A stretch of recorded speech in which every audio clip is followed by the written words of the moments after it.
Итак, дорогие друзья и подписчики, вот этот патчкорд мы сейчас поменяем на этом огромном экране. Вот на таком.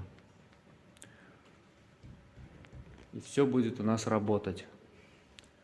Данные панели я снял для того, чтобы добраться до этих всех внутренностей, шлейфов, проводов и так далее. Вот кабель отсюда шел и питал вот весь сектор. Возможно, он неисправен, мы сейчас это выясним.